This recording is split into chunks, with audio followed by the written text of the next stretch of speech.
A gente não pode ver a fé como um salto no escuro, né? Mas a gente deve entender a fé como uma fé que planeja, né? E eu acredito que ali, Abraão, ele sabia até onde ele ia chegar, né? Que era uma terra, né? Ele não sabia qual, nem saberia como. Mas eu acredito que ali é algo muito pontual devido a todo o contexto. Por quê? Porque ele vem da terra de Ur dos Caldeus, que era uma terra de homens sábios, homens que estudavam os astros, homens que tinham todo o conhecimento. E o pai dele era um homem muito sábio. Tanto é, olha que loucura isso, cara, que Terá, o pai de Abraão, sem conhecer Deus, iria para a terra que Deus falou a Abraão. Porque ele viu a confusão da Torre de Babel, e o texto fala no capítulo 11 que ele pegou a sua família e ia levá-los para Canaã, porque era uma terra boa. Nossa. Sacou? Então, sem Deus, ele sabia que a melhor terra naquela época era a terra de Canaã. Então, só para você ver o nível de homens sábios, homens que tinham conhecimento das coisas, né? Só que aí tem aquela questão, ele entendeu que o seu planejamento e o seu conhecimento daria a ele controle do processo. E aí que eu vejo que a grande diferença entre a lei da autoridade e a lei do poder, porque a lei do poder, ela vai fundamentar o seu controle no racionalismo, ou seja, que é o culto da razão, a minha confiança na minha razão, a minha fé na minha fé, né? E já a lei da autoridade é a iluminação da razão, diferente. Uma coisa é eu confiar na minha razão, outra coisa é eu ter a minha razão iluminada. Nossa. Então, ele tinha ali uma confiança na sua razão e no seu plano, porque isso dá a sensação de que eu tenho a minha história e que eu sou protagonista da minha história. Só que o que acontece? O texto fala no último versículo do capítulo 11 que Terá morreu em Harã, que significa um lugar seco. Ou seja, ele tinha tudo certo, mas morreu num lugar seco, não chegou a lugar nenhum. E o que eu sempre pergunto é, Terá sabia para onde estava indo? Sim. Chegou? Não. Aí Abraão é disruptivo. Por isso que é muito forte na vida de Abraão, porque tem a ver com a cultura de onde ele vem, entende? O nome dele era Abrão, que significa pai exaltado, exaltação do homem, o homem que governa, o homem que tem controle, o homem que se coloca frente a Deus e fala, eu vou construir uma torre, eu não vou expandir. Tá entendendo? Era uma cultura muito altiva, muito centrada no, como se fosse um pós-humanismo de hoje, em que você quer criar um homem que não vai morrer nunca, que você quer criar um homem que vai viver para sempre, criar um paraíso sem Deus, tá entendendo? Uhum. É muito parecido, né, com essa síndrome de Nimrod pós-moderna que a gente vive hoje. E ele precisava dessa pedagogia divina, porque era um caminho disruptivo, ele tem que romper com toda essa cultura. Por isso que ele fala de deixar a terra, a herança, a parentela, porque para ele poder ser o pai, progenitor de uma nova descendência, uma nova matriz cultural, que Deus ia levantar na história para dizer que as outras nações sejam como eles, né, ele deveria romper com tudo isso. Por isso que ele tem que dar esse passo em que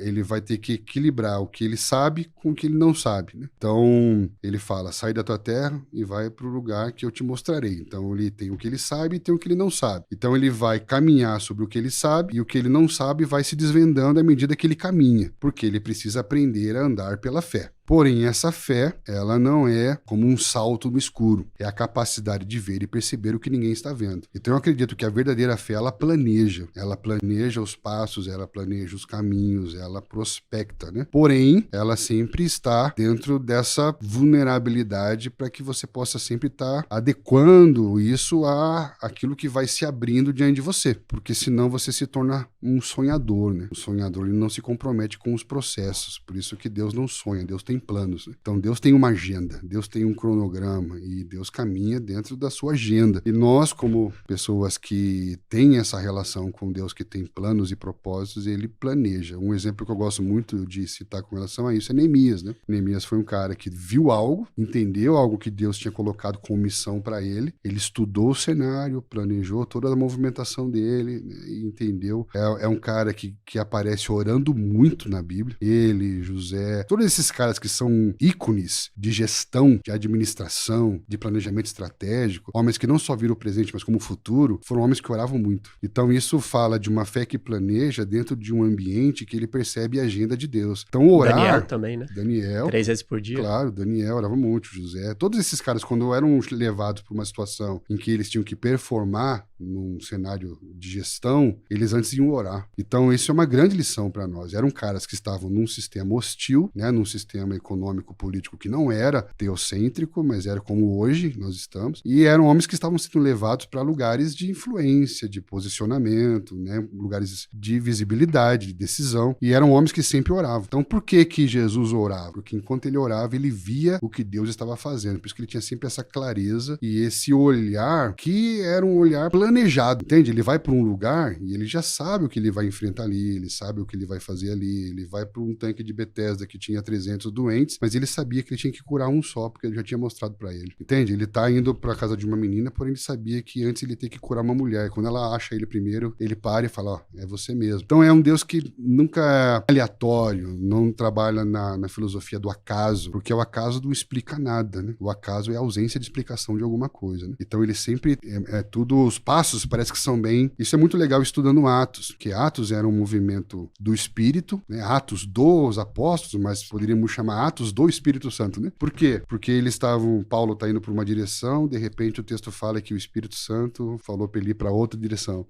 Então ele tem um plano, mas esse plano tá sempre submetido à direção de Deus. Então sempre nesse lugar que eu chamo da incubadora, né? Esse lugar em que você vai... A oração, para mim, é o lugar em que você vai atualizar a sua agenda com a agenda de Deus, né? Então você vai perceber quais são os próximos passos e você vai caminhando nessa direção. Então eu não sou a favor da fé associada à aventura, de uma fé irresponsável, vou pela fé, essa ideia de andar pela fé, mas um andar totalmente aleatório, eu acho que não tem respaldo, né? Até um adendo interessante, muitas pessoas acreditam, por exemplo, que viver pela fé é você não ter nenhum comprometimento vocacional, né? Você não estar cumprindo o mandamento do trabalho, não estar empreendendo, não. Esperar cair tudo do céu, tô pela comida. Fé, exatamente. E isso não é bíblico. Por quê? Porque a Bíblia fala que o justo viverá pela fé. E a palavra justo texedek, vem de posição correta. Então uma pessoa bem posicionada, ela vive da sua emuná, que é a sua fidelidade. Então alguém bem posicionado, ele vive da sua fidelidade àquilo que Deus falou com ele. Então eu já viajei muito tempo, foram anos treinando muitos missionários. E aí você cria aquela ideia, né? Por exemplo, um médico, um doutor na área da medicina, da saúde, ele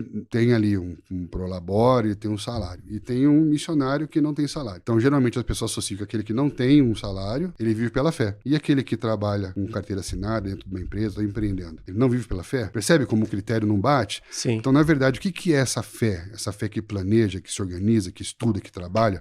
Na verdade, é você estar bem posicionado e ser fiel àquilo que Deus falou com você. Deus falou algo comigo, eu sei qual é a minha vocação, né? Tenho um chamado, e aí eu vou ser fiel ao que Deus falou comigo. E aí eu vivo dessa fidelidade. É isso que me sustenta. Tô entendendo? Então, isso é muito legal. Por isso que ele fala, seja em palavra, seja em ação, faça tudo como ao Senhor e para a glória de Deus. Então, eu já vi missionários que não vivem pela fé e médicos que vivem pela fé. Então, um ganha lá 50 mil, o outro não ganha nada. Esse vive pela fé e esse não. Por quê? Porque esse daqui foi fiel ao que Deus falou com ele. Então, ele tomou uma posição e foi fiel àquilo que Deus falou com ele e Deus abençoou ele. Agora, eu já vi muito missionário que ao invés de ser fiel ao que Deus falou com ele se esconde numa base missionária ou ele se esconde em algum projeto porque ele estabeleceu nessa ideia de estar em missões uma rota de fuga da realidade, de não se preparar para aquilo que Deus realmente queria que ele fizesse, né? Então é muito interessante observar como o princípio, uma vez aplicado, ele pode mostrar uma perspectiva sobre fé que a gente não tinha. Meu nome é Elias Mamã e esse é um corte do Verdade Cast, o podcast que tem a missão de descobrir novas verdades sobre todas as áreas que vão te ajudar a crescer na vida. Para assistir o episódio completo, clica aqui e não se esqueça de se inscrever no nosso canal.